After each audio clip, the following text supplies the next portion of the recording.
The morning sun slid slowly over the flat plains of Amarillo, painting the McCrae farmhouse in gold and dust. A rooster crowed somewhere behind the barn, its cry cutting through the stillness that hung like a ghost over the land. Inside, the smell of coffee and engine oil mixed in the air, the scent of Robert McRae's daily life. Robert was up before dawn, as he always was, moving with mechanical precision. Every motion, the scraping of the chair, the sound of his boots on wood, echoed in a house that hadn't heard laughter in years. Since his wife's passing 3 winters ago, silence had become both his punishment and his comfort. 16-year-old Ellie descended the stairs quietly, her bare feet careful on each step. Her hair was tied in a loose braid, her eyes red-rimmed from another sleepless night. She greeted him with a soft, "Morning, Daddy," and he nodded without looking up. On the table he'd set 2 plates of eggs and cornbread. "Eat," he said. His tone wasn't harsh, but it left no room for choice. Ellie sat down, forcing a small smile. The sound of the fork on the plate filled the kitchen, steady and rhythmic. Outside, wind rustled through the dying grass. Neighbors always said how lucky Ellie was, how good it was that her daddy stayed strong after her mama's death, how he raised her all by himself, how devoted he seemed. But devotion, Ellie had learned, could have edges sharp enough to draw blood. After breakfast, Robert took his Bible from the counter and opened to the same page he read every morning. "A man is the head of his house," he said, almost to himself, "and his family must be obedient in all things." Ellie nodded, eyes fixed on the table. She'd stopped asking questions a long time ago. That evening, as twilight soaked the horizon, Ellie walked to the back porch. The world outside felt endless. Fields, barbed fences, a lonely tree where her mother used to hang laundry. She could almost hear her mother's voice carried by the wind. "Be brave, baby girl." Behind her, the screen door creaked open. Robert's figure filled the doorway. "You shouldn't be out here alone after dark," he said. His words carried the weight of command, but there was something else too, a strange protectiveness that made Ellie's stomach twist. She turned, forcing another smile. "I'll be right in." He stepped closer, his shadow swallowing hers in the fading light. "You remind me of her," he murmured. His hand brushed her hair before he turned away. The door closed again, soft but final. Ellie stood frozen, her breath shallow. Later that night, she wrote in her diary beneath the weak glow of her bedside lamp. "Daddy says I look like Mama more every day. He watches me sometimes. I don't like it, but I can't tell anyone. They all think he's perfect. Maybe I'm the problem." A knock on her door made her flinch. "You asleep, baby girl?" Robert's voice was calm, almost tender. "Yes, Daddy," she whispered, snapping the diary shut. The doorknob turned slightly, then stopped. After a long pause, his footsteps retreated down the hall. Ellie exhaled, clutching her blanket. Somewhere outside, a coyote cried, long and low. She pulled the covers over her head and prayed, not for safety, but for the courage to survive another day. In the kitchen below, Robert sat in darkness, staring at the family photograph on the wall, his wife's smile frozen beside his own. His hand trembled as he traced the outline of Ellie's face in the picture.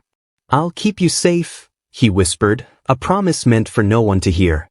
The wind picked up outside, rattling the old windows. Upstairs, Ellie's diary lay open to a blank page, waiting for tomorrow's secrets. Sunday mornings in Amarillo always began with the church bell. Its clang rolled across the flat land, cutting through dust and memory alike. The McCraes never missed service. Robert wore his dark suit, pressed to perfection, while Ellie sat quietly beside him in a pale blue dress that her mother once made. Her hands were folded neatly in her lap, her eyes lowered. Inside First Baptist of Amarillo, the air was thick with perfume, sweat, and the murmurs of the faithful. Robert greeted everyone with a smile that could have been carved from stone. "God bless you," he said, shaking hands, bowing his head, quoting verses with ease. To anyone watching, he was a man redeemed by loss and guided by Scripture. But Ellie knew better. Every sermon about obedience, purity, or sin pressed against her chest like a weight she couldn't lift. When Pastor Williams read aloud, "Wives, submit yourselves unto your husbands," Robert's hand found her shoulder, firm, possessive, a reminder. After service, Martha King, the pastor's wife, approached Ellie with kind eyes. "Sweetheart, you're growing into such a young lady. Your daddy must be proud." Ellie forced a smile. "Yes, ma'am." Martha's gaze lingered for a moment. She noticed the way Ellie flinched when Robert called her name from across the yard. A flicker of concern passed her face, then disappeared as quickly as it came. "You take care now," she said, walking away. That afternoon, Robert insisted they stay behind to clean the altar room. The rest of the congregation had gone, leaving only the echo of hymns and the faint smell of candle wax. Sunlight filtered through stained glass, spilling colors across the wooden cross above the pulpit. Robert knelt beneath it, whispering a prayer. Ellie stood a few feet behind, unsure if she should join him. "Come here, baby girl," he said softly. She hesitated. "Now," he added, voice deeper. She obeyed, stepping close until she could see the faint sheen of sweat on his temple. He reached for her hand, pressing it to the open Bible before him. "You understand why God took your mama, don't you?" Ellie shook her head, trembling. "He took her because she was weak. The devil used her sadness. But he left us, you and me, to stay pure together. To carry his love the right way." Her heart pounded. She wanted to pull away, to run, but his grip tightened. "Say amen, Ellie." Her lips moved without sound. She whispered finally. Robert's expression softened, almost tender. He released her hand and stood, brushing dust from his knees. "That's my girl. The Lord sees your obedience." He smiled, and for a fleeting second, she saw the man her mother once loved, the one who fixed tractors and sang hymns off-key. But the illusion faded as he placed his palm against her cheek, fingers lingering too long. That night, Ellie couldn't eat.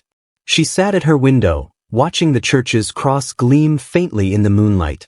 It felt less like salvation and more like a warning. Her stomach twisted. She remembered Martha's kind eyes, how they seemed to almost see.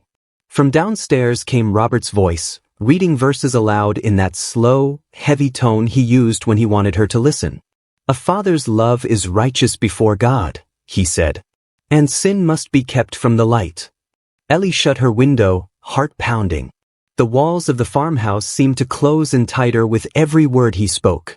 She picked up her diary, but her hands shook too much to write. "Maybe if I stay good, he'll stop," she thought. "Maybe God will see me." Outside, thunder grumbled far off across the plains. Inside, the candles flickered beside the open Bible. The verse Robert had left marked was still open, Ephesians 5 verse 22. The next morning when Ellie woke, the page had been turned. A new verse was underlined in red ink. "The wages of sin is death." The storm that rolled over Amarillo that night left the fields soaked and heavy with mud. By morning, the sky had cleared, but the air still smelled of rain and old wood. Ellie sat on the porch steps, her diary hidden beneath her dress, staring at the barn where her father worked most days. She hated that place, the way the boards creaked, the way shadows seemed to breathe inside it. Robert had been in there since dawn, fixing an old generator. She could hear the steady hum of tools, the sharp clink of metal. When he finally called her name, it carried through the air like a command. "Ellie, come help your daddy a minute." Her stomach turned. "Yes, sir," she answered softly, rising from the steps. She crossed the yard, mud clinging to her shoes. The barn doors were half open, the smell of oil and hay thick enough to sting her throat. Robert stood near the workbench, sleeves rolled, sweat darkening the collar of his shirt. He looked up when she entered, eyes distant, voice calm.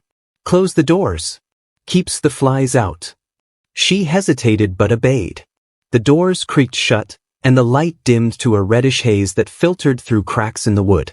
"Hold that light steady," he said, pointing to the lamp. Ellie lifted it with trembling hands. Her father worked silently for a few minutes, wiping grease off his fingers, before speaking again. "You've been quiet lately," he said. "Not praying as much." "I pray, Daddy," she whispered. He turned, wiping his hands on a rag, studying her face.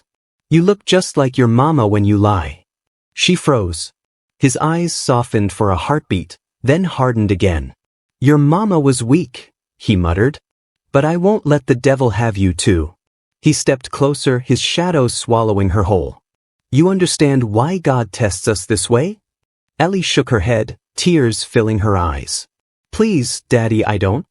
His hand shot out, gripping her wrist. "Hush now." The lamp trembled in her grasp, casting wild shadows on the walls. Outside, the wind picked up, rattling the tin roof like a warning. He pulled her closer until she could smell the mix of sweat and cologne on his shirt. "You're special," he whispered. "Chosen. You'll keep our blood pure. That's what the Lord wants." A sob tore from her throat, but his other hand covered her mouth. "Don't cry," he said softly. "Crying means you don't trust me." The lamp slipped from her shaking fingers, clattering to the dirt floor. Its light rolled across the barn, stopping near the wall where her mother's old horse bridle still hung.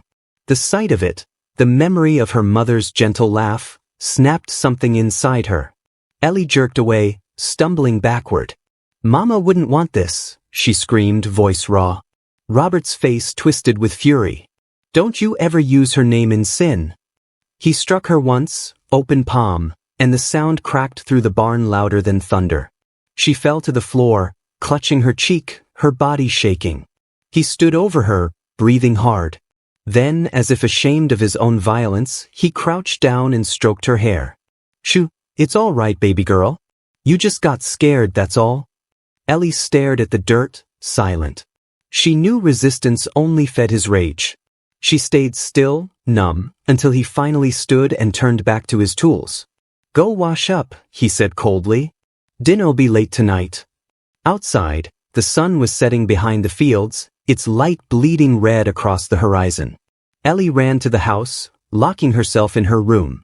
Her cheek throbbed, but the pain in her chest was worse. She opened her diary and wrote with shaking hands. "He said I'm chosen. He said it's what God wants. I think he's lying. I think Mama's watching and she knows." Later that night, as she lay awake, nausea rolled through her stomach. She pressed a hand to her belly and felt a strange ache she couldn't explain. Downstairs, Robert prayed aloud again, his voice echoing through the quiet house. "Cleanse us, Lord, from the sins of flesh. Make us pure again." Ellie closed her eyes and wished the wind would carry her away. But the ache inside her only deepened, blooming into something that felt like dread. By the time autumn came to Amarillo, Ellie could barely keep food down. The mornings began with dizziness, her hands shaking as she washed dishes, and by afternoon, a fever would burn behind her eyes. She told her father once that she didn't feel right, but Robert brushed it off. "You're just tired, baby girl. The devil likes to make us weak." She stopped arguing after that. At school, her teachers began to notice the change. Ellie, once quiet but attentive, now sat pale and distracted, her notebooks filled with empty pages. One afternoon, during biology class, the room started spinning. She clutched the edge of her desk, then everything went dark. When she opened her eyes, she was in the nurse's office, the scent of antiseptic heavy in the air. Ms. Dana Rhodes, her science teacher, stood beside her, worry etched deep in her face. "Ellie, honey, you passed out," she said softly. "We're gonna get you checked out, all right?" Robert was called to the school, but by the time he arrived, Ellie had already been taken to the local clinic. His truck pulled into the gravel lot just as Ms. Rhodes was filling out the intake form. "I can handle this," Robert said quickly, voice tight. "She just gets lightheaded sometimes." Ms. Rhodes crossed her arms. "She fainted, Mr. McCrae. She needs to be seen by a doctor." Robert's jaw clenched, but he nodded. He couldn't afford suspicion, not now. Inside the small examination room, Ellie sat on the paper-covered table, staring at the floor. The doctor, a middle-aged woman named Dr. Avery, checked her pulse and took blood samples. "How long have you been feeling sick, sweetheart?" she asked gently. "A while," Ellie whispered. Robert sat in the corner, silent, his hands clasped tightly in his lap. When Dr. Avery suggested a pregnancy test, just to be sure, Ellie's breath hitched. She dared not look at her father. "Is that really necessary?" Robert asked, his voice sharp. The doctor looked at him calmly. "It's routine." The next afternoon, Robert's phone rang. He was in the barn, polishing tools that didn't need polishing when the call came. The nurse's voice was careful. "Mr. McCray, we need you and your daughter to come in to discuss her results. It's urgent." Something inside him cracked then, not fear, but fury. He slammed the phone down and stared into the empty air. That evening, he drove Ellie to the clinic without a word. The nurse led them into Dr. Avery's office, where a folder lay open on the desk. The doctor's expression was grave. "Ellie," she began gently, "your tests show that you're pregnant." Ellie froze. Robert's head turned slowly toward her. The doctor continued, her tone heavy. "And there's something else. You've tested positive for HIV." For a moment, the world fell silent. Ellie felt her heart stop. Robert stood abruptly, knocking the chair back. "That's impossible," he shouted. Dr. Avery flinched but held her ground. "We'll need to determine how she was exposed. I'll have to report this." Robert grabbed Ellie's arm and pulled her toward the door. "We're leaving," he hissed. "Sir," the doctor called after them, "this has to be reported to Child Protective Services." But the door slammed before she could finish. In the truck, Robert's knuckles turned white on the steering wheel. Ellie sat trembling beside him, tears streaking her cheeks. "Daddy," she whispered, "what's happening to me?" He didn't answer. His mind was racing, panic, guilt, fury. If the hospital reported this, everything he'd built, every lie, would crumble. That night, as Ellie lay in bed staring at the ceiling, she could hear him pacing downstairs, muttering prayers that sounded more like curses. In the morning, the house was silent again. The Bible lay open on the table, its pages smeared with dirt and sweat. The verse underlined in red read, "For nothing is hidden that will not be made manifest." Ellie shivered. Outside, the sheriff's cruiser rolled slowly down the road, turning toward their driveway. The sound of tires crunching gravel broke the morning stillness. Ellie peeked through her bedroom curtain just as the sheriff's cruiser stopped in front of the farmhouse. Her stomach dropped. Sheriff Calvin Moore stepped out, tall and broad, his tan uniform crisp against the dusty backdrop. He adjusted his hat, scanning the property before heading toward the porch. Downstairs, Robert already stood at the door, Bible in hand, face composed like a man expecting company. "Morning, Sheriff," he greeted, his voice calm but guarded. "Morning, Robert," Moore replied, his tone polite but edged with suspicion. "Mind if I come in for a minute?" Robert hesitated, then forced a smile. "Of course, Sheriff. God's house is open to all." Ellie lingered at the top of the stairs, heart pounding. Moore's boots thudded against the wood floor as he stepped inside. The sheriff glanced around, the cross over the mantel, the framed wedding photo, the scent of lemon polish covering something sour beneath. "Got a call from Dr. Avery," Moore began, lowering his voice. "She's concerned about Ellie's condition. Said you left the clinic before signing her report." Robert's grip on the Bible tightened. "Doctor's exaggerating," he said lightly. "My girl's fine. She just fainted is all." Moore studied him, eyes narrowing slightly. "She mentioned something about a pregnancy test. And other results." Robert's smile faltered. "That woman shouldn't be talking about private matters. You know how gossip spreads in small towns." The sheriff ignored the jab. "She also said Ellie seemed scared. You got any idea why that might be?" For a moment, silence filled the room. The ticking of the wall clock grew louder, each second sharp as a blade. Robert forced a chuckle. "She's 16, Sheriff. Teenagers get scared over nothing these days. Boys, school, the world ending on television." Moore nodded slowly but didn't look convinced. "Where is she now?" "Resting upstairs," Robert replied quickly. "She needs her privacy." "I'd still like to talk to her." Robert's smile hardened. "I said she's resting." The sheriff's gaze flicked toward the stairs, where Ellie stood half hidden in shadow. Their eyes met for a fraction of a second before she stepped back out of sight. Moore noticed, and so did Robert. He turned sharply, following Moore's line of sight. "You've got my word, Sheriff," he said with forced warmth. "Ellie's fine.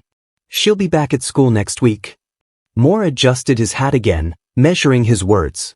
"All right, Robert. But if she needs anything at all, you tell her she can come to me directly." Robert nodded, jaw tight. "We'll be just fine. The Lord provides."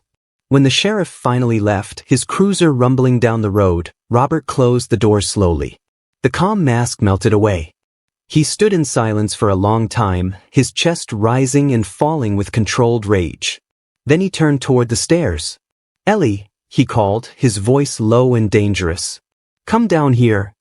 Her legs felt like stone as she descended. He waited at the bottom, eyes burning. "You talked to that doctor, didn't you?" "No, Daddy." His hand slammed against the wall beside her head. "Don't you lie to me. You let them fill your head with filth, now look what's happening." Tears welled in her eyes. "I didn't tell anyone, I swear." He stared at her for a long time, then his tone shifted, soft, almost pleading. "You know I love you, right? I'm the only one who does. The world out there, it'll destroy us if we let it." Ellie nodded quickly, too afraid to speak. "Good," he murmured, brushing a strand of hair from her face. "Then we'll fix this. Together." That night, as rain began to fall again over the plains, Robert sat at the table, staring at his reflection in the dark window. "End this sin," he whispered to himself. "End it before they take her away." Upstairs, Ellie packed a small bag beneath her bed, her hands trembling. But she didn't know yet, he already had another plan. The rain from the night before had turned the dirt roads into rivers of mud. Gray clouds hung low over the plains, pressing down on the land like a heavy hand. Ellie sat at the kitchen table, her small duffel bag hidden under her chair, waiting for the right moment to run. Her heart pounded in her chest with every creak of the old house. Robert stood by the window, staring out into the storm's aftermath. He hadn't spoken much since the sheriff's visit. His Bible lay closed on the counter, untouched. The silence between them felt like the air before lightning, charged, dangerous, waiting to strike. Finally, he turned to her. "Get your coat," he said quietly. Ellie looked up, startled. "Why?" "We're going for a drive. You've been sick too long. I found a doctor out by the woods. Private man, no nosy questions. He'll help." Her fingers trembled. Something in his voice didn't sound right, too calm, too rehearsed. But she obeyed. Saying no had never ended well. They drove in silence, the wipers thudding back and forth across the windshield. The sky was dim, the fields on either side stretching endlessly, empty and soaked. Ellie kept her eyes on the road ahead, but fear coiled tight in her gut. She noticed the direction, west, away from town, toward the backroads no one used. "Daddy," she whispered, "where's this Dr. Live?" Robert didn't answer at first. His hands gripped the wheel, knuckles white. "Deep in the pines," he said finally, "where it's quiet." Her pulse quickened. After nearly an hour, the truck veered off the main road onto a narrow dirt trail lined with tall, dripping trees. The woods seemed to swallow the light. Mud splashed up against the sides of the truck, and branches scraped across the windows like claws. When the truck finally stopped, there was nothing around them but silence and mist. No lights, no houses, just trees stretching forever. Ellie's voice shook. "Daddy, I don't see anything." He turned the engine off. The only sound was the ticking of the cooling metal. "We'll walk the rest of the way." She hesitated, but he was already out, pulling open her door. "Come on," he said, smiling faintly. "You trust me, don't you?" Her throat tightened. "Yes, sir." They walked deeper into the woods, the mud sucking at their shoes. The rain had stopped, but drops still fell from the leaves above, tapping like a clock counting down. Ellie's hands were cold, her breath trembling in the air. After a few minutes, Robert stopped. "This should do." "Do for what?" she asked. He didn't answer. He turned to her, eyes hollow, as if some switch inside him had flipped. "You know what the sheriff's gonna do, don't you?" he said quietly. "They'll take you away. They'll lock me up. They'll say terrible things about us." Tears welled in her eyes. "Daddy, please, we can." He stepped closer, voice breaking. "You were my blessing, Ellie. My second chance. But you sinned. You let the devil inside you." She stumbled back, shaking her head. "No, Daddy, I didn't." His hand shot out, grabbing her wrist. Hush. His eyes burned with a manic light.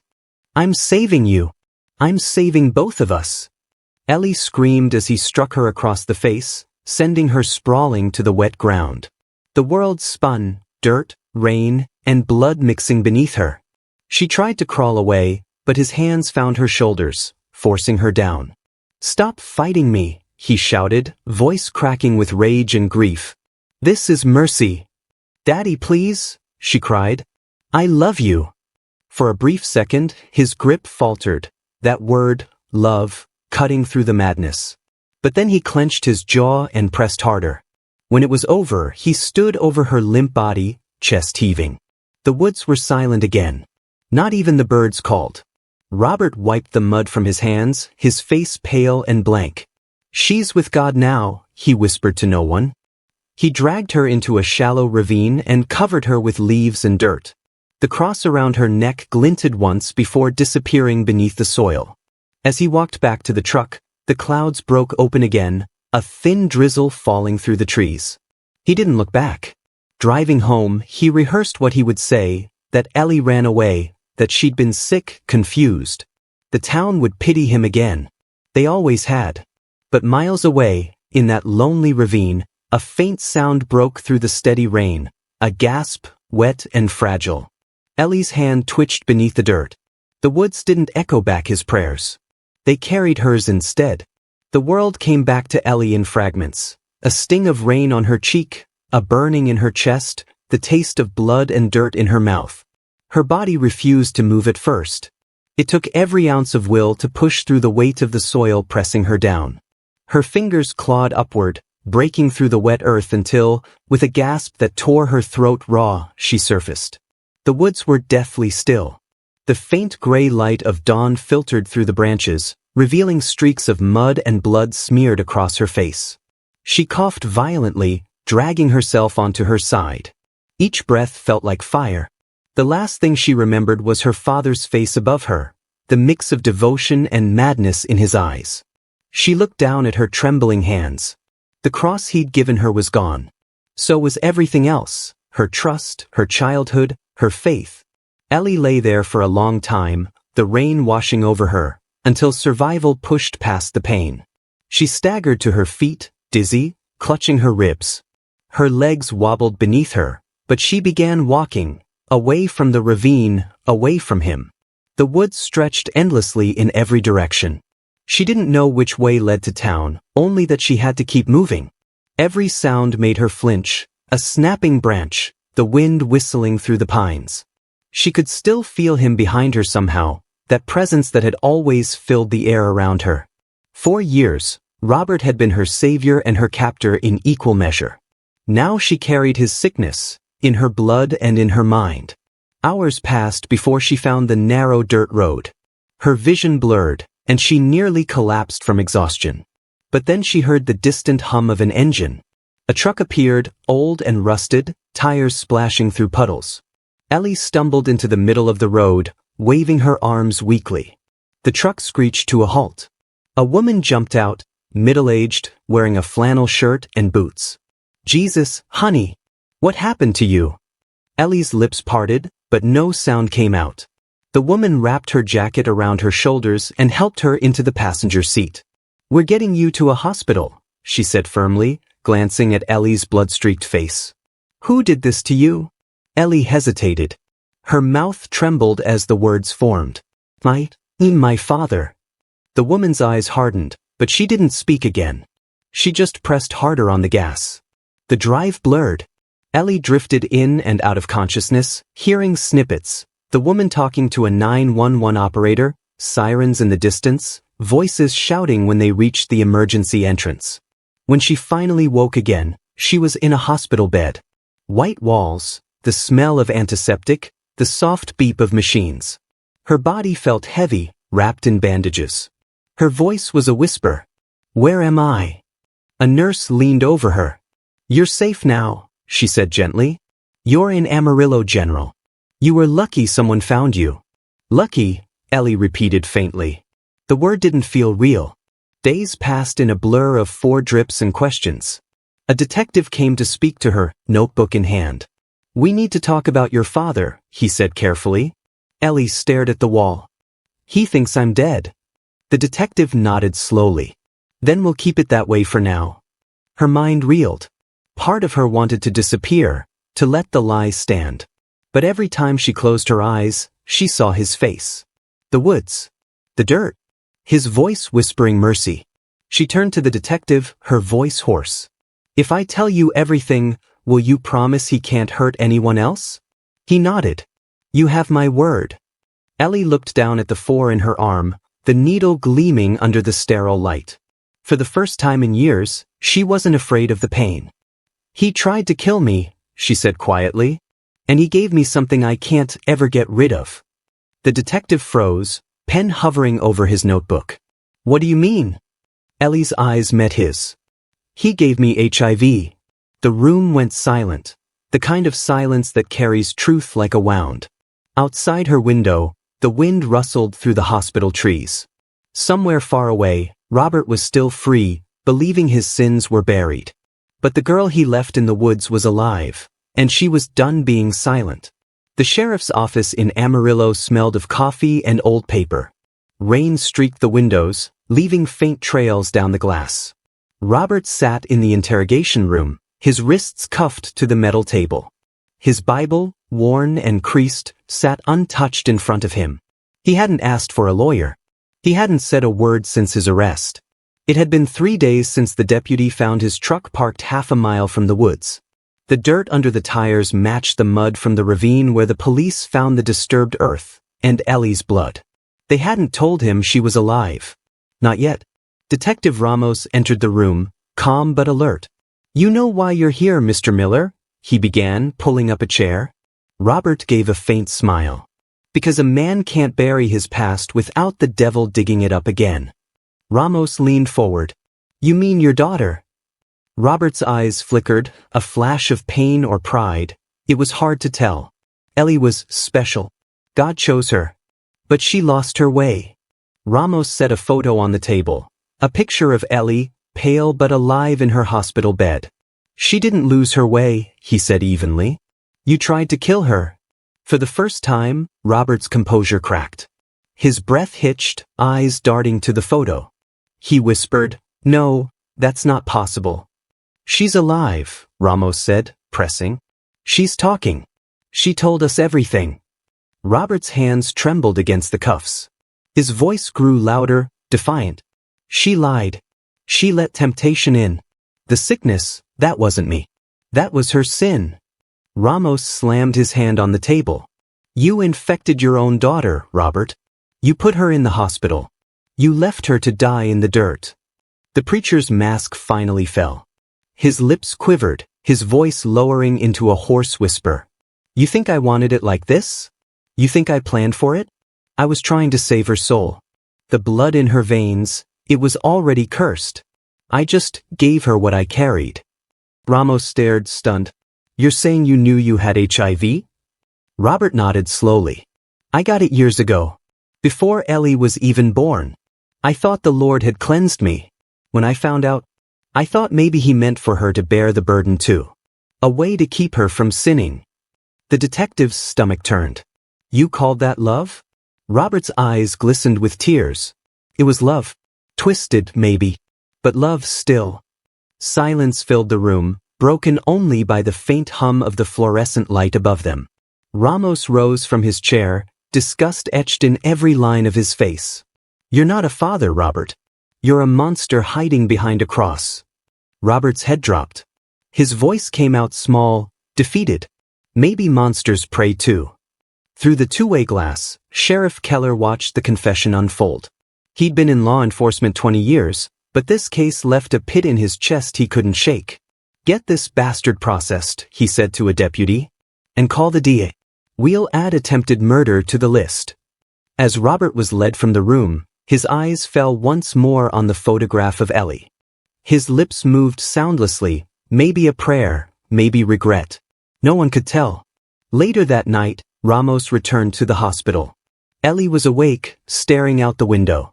The glow from the hallway light caught the bruises on her face, the healing cuts along her arms. He confessed, Ramos said softly. Everything. Ellie didn't move for a moment. Then she asked, "Did he sound sorry?" Ramos hesitated. "He sounded broken." She gave a faint, bitter smile. "He always did." The detective cleared his throat. "The DA wants to charge him with attempted murder, assault, and transmission of a deadly disease. It'll be a long trial. You don't have to testify if you don't want to." Ellie turned toward him, her eyes steady despite the tears. "I want to," she said. "He took my voice once. He doesn't get to keep it." Ramos nodded. "We'll make sure he never walks free again." Outside, the rain started up once more, tapping softly against the glass. Ellie closed her eyes, letting the sound wash over her. Somewhere in the same town, her father knelt in a jail cell, whispering prayers into the darkness. But in that silence, there were no answers, only the echoes of his own confession. The courthouse in Amarillo hadn't seen this kind of attention in decades. Reporters crowded the steps, cameras flashing through the early morning fog. Signs reading justice for Ellie and Faith shouldn't hide evil waved in the crowd. Inside, every seat was filled. Locals, journalists, even strangers who had driven in from neighboring towns to witness the fall of a man once praised as a godly father.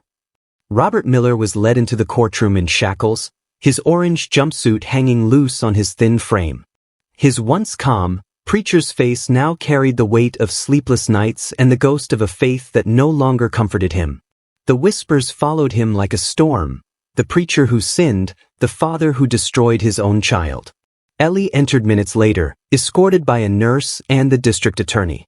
The courtroom fell silent. She wore a long-sleeved dress to hide her scars, her hair tucked neatly behind her ears. Her eyes met her father's for only a heartbeat, and in that second, every memory of the barn, the woods, and his whispered prayers flashed before her. She looked away first. Judge Porter called the room to order. "This court will hear the state of Texas versus Robert Miller, charged with attempted murder, sexual assault, and willful transmission of a deadly disease." His gavel struck, echoing like thunder. The prosecution began with cold precision. District Attorney Hayes stood tall, voice steady. "This is not a story of faith gone wrong," he said. "This is about control, about a man who used God's name to justify his crimes." He turned to the jury. He infected his daughter with HIV. He left her to die in the woods. And when he was caught, he called it mercy. Gasps rippled through the courtroom. Robert didn't lift his head. Then came Ellie's testimony. The courtroom dimmed in sound as she stepped onto the witness stand. Her hands trembled slightly, but her voice, though soft, carried across the room. "He used to read scripture to me," she said, eyes fixed on the microphone. "Said I was chosen. Said no one would understand our love. When I got sick, he told me it was punishment. When I begged for help, he took me to the woods." Her voice cracked on the last word, but she pressed on. "He said he was saving me. But all I remember is the dirt, the rain, and thinking that dying would hurt less than living." Several jurors wiped tears from their eyes. Even seasoned reporters shifted uncomfortably. When it was the defense's turn, Robert's lawyer painted a portrait of a man broken by loss and delusion. "He lost his wife young," the attorney argued. "His mind fractured. He believed he was protecting his daughter. It wasn't evil, it was madness." But the jury didn't see madness in Robert's eyes. They saw calculation, the way he mouthed verses under his breath as Ellie spoke, the faint, unrepentant smile when the prosecution replayed his taped confession. After 6 days of testimony, the courtroom held its breath as the verdict was read. On the count of attempted murder, guilty. On the count of sexual assault, guilty. On the count of intentional transmission of a deadly disease, guilty. The gavel struck 3 times. The crowd erupted, some crying, some shouting amen. Others just stared, hollow-eyed, at the man who once stood in their church preaching salvation. Robert didn't flinch. He closed his eyes, lips moving in silent prayer. The judge's sentence came swift and final, life imprisonment without parole. Outside the courthouse, cameras swarmed Ellie. A reporter pushed forward. "Ellie, what do you feel right now? Relief? Revenge?" She paused on the steps, the autumn wind tugging at her dress. "Neither," she said quietly. "Justice isn't the same as peace." The cameras clicked furiously, capturing her pale face and steady gaze, an image that would flood every news channel by nightfall. As the crowd dispersed, Ellie stood alone for a moment, staring at the courthouse doors closing behind her. Somewhere inside, her father was being led away to a cell, clutching his Bible like a lifeline. But in her heart, she knew the story wasn't over. The trial had ended, but the wounds he'd left, the sickness, the shame, the faith he twisted, still lived in her veins. She turned toward the setting sun, whispering a single vow under her breath. "He may have taken my past, but not my future." And as she walked down those courthouse steps, somewhere deep inside the prison walls, Robert began to write a letter, one that would reopen everything she thought was finally buried. The clanging of steel doors echoed through the halls of the Texas State Penitentiary. Robert Miller shuffled forward in his prison blues, chains clinking at his ankles. The world had reduced him to a number, an inmate ID stitched onto his chest. Gone were the sermons, the congregation, the pulpit. The only audience left for his words were the concrete walls and the hollow eyes of men who had sinned in their own ways. He was assigned to cell 214, small, cold, and dimly lit. When the door slammed shut behind him, it was as if the entire world exhaled. Robert sat on the narrow cot, staring at the small window that showed nothing but bar shadows and sky. The silence pressed on him harder than the sentence itself. Days blurred into one another. The prison clock didn't tick, it scraped. Meals came and went, voices of other inmates rising and fading in the background. But Robert kept to himself, whispering prayers no one wanted to hear. The other prisoners mocked him. "Hey preacher," they'd call out, "where's your God now?" He never answered. He would just close his eyes, his lips moving soundlessly. Deep down, he wasn't sure if God was listening anymore. Meanwhile, across town, Ellie sat alone in her small apartment provided by a victim support program. The trial was over, the cameras gone, but peace hadn't followed. The world had branded her, the girl who survived. Yet survival felt heavier than death. Every time she looked in the mirror, she saw both the victim and the bloodline of the man who tried to destroy her. She had started therapy, though most sessions ended in silence. The counselor told her that healing wasn't about forgetting, it was about reclaiming. But Ellie wasn't sure there was anything left to reclaim. At night, she would sit by her window, watching headlights pass through the rain, imagining her father behind his bars, whispering to a God she no longer believed in. And in the rare moments she allowed herself to feel something, it wasn't hate. It was pity, for a man so consumed by his delusion he mistook evil for devotion. Back in prison, Robert received his first letter. It wasn't from family, he had none left. The name on the envelope read Ellie Miller. His hands shook as he opened it. The handwriting was neat, deliberate. "You can stop praying for me. I don't need your forgiveness, and I don't want your guilt. I just need you to know that I lived, and that's your punishment." He read it again and again until the words blurred. For the first time, his lips stopped moving. The silence in the cell grew thick, suffocating. That night, he dreamed of the woods, the sound of rain, the weight of the dirt, and Ellie's hand reaching through the soil. He woke up gasping, drenched in sweat, whispering her name like a prayer that had long lost its meaning. The guards found him sitting upright at dawn, eyes open, Bible resting on his knees. He hadn't moved for hours. Outside those walls, Ellie folded the last photograph of her father into a drawer and shut it tight. The world would go on without his name in it. But far away, sealed in an envelope marked Return to Sender, another letter was already on its way, one written in her father's trembling hand. The letter arrived 2 weeks later, its edges smudged with fingerprints and the faint scent of cheap ink.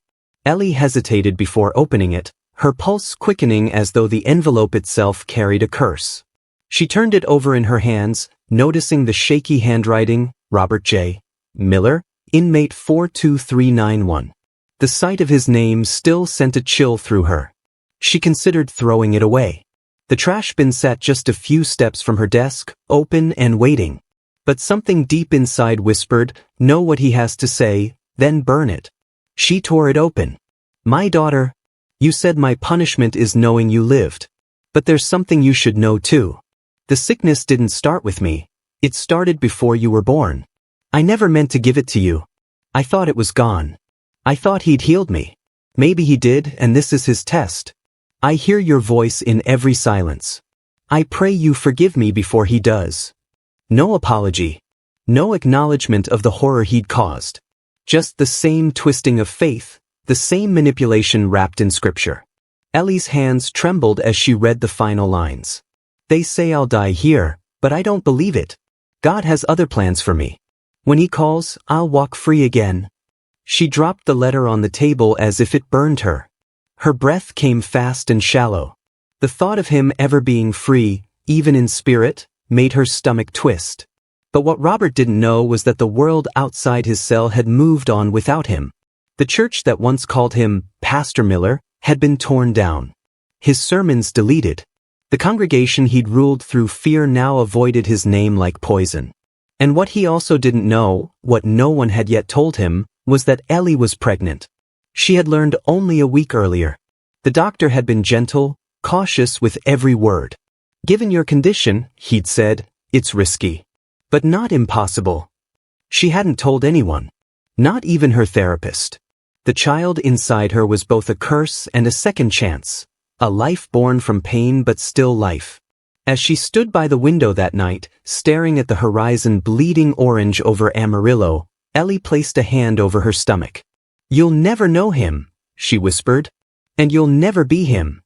In his cell miles away, Robert knelt beside his bed, praying to a God that had long since turned his face away, never realizing his bloodline was still growing, quietly, in the world he tried to destroy.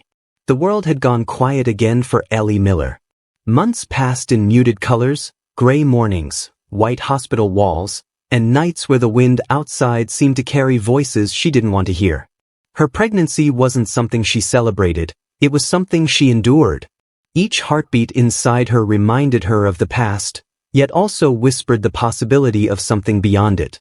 She moved to a smaller town 2 counties over, changing her name, renting a modest apartment above a laundromat. No one there knew her story. To them, she was just another quiet young woman who kept her curtains drawn and never stayed long in conversation. The peace was fragile, but it was hers. Every few weeks, she'd receive another letter from the prison. She never opened them. She stacked them in a small box under her bed, each envelope a ghost she refused to resurrect. Sometimes she would imagine what he might be writing now. Prayers, prophecies, delusions that God would forgive him before she ever could. But she never wanted to know. Then one cold December morning, a different envelope arrived. This one stamped state of Texas Department of Corrections. She froze, staring at it for a long time before finally tearing it open. We regret to inform you that inmate Robert J. Miller was found deceased in his cell last night at approximately 3:47 a.m. Cause of death, cardiac failure. No foul play suspected. Ellie sat in silence. No tears came. No relief either. Just an overwhelming stillness, as though the air itself had paused to listen. She went to the window, watching the winter sun climb over the horizon. So it's done, she whispered. But deep inside, she knew death didn't erase what he'd done, it only buried it deeper. 2 months later, Ellie gave birth to a baby girl. She named her Grace. The nurses smiled at the name, unaware of the irony carved into it. When she held her daughter for the first time, Ellie trembled, not from fear, but from a fragile kind of awe. The child's heartbeat was steady, her skin warm and new, untouched by the sins that preceded her. Ellie whispered into her tiny ear, "You are not him. You are not me. You are the beginning." As years passed, she told no one the truth, not about Robert, not about the bloodline that carried both faith and disease. She raised Grace in silence, determined that the world would never trace her back to the preacher of Amarillo. But sometimes, late at night, she'd wake to her daughter humming in her sleep, the same tune Robert once sang before his sermons. The sound made her chest tighten, torn between love and dread. Ellie would hold Grace close, rocking her gently until the tune faded into quiet breathing. "The past ends here," she'd whisper. "It ends with me." Outside, The Texas wind carried the faint echoes of a name that would never be spoken again. The end.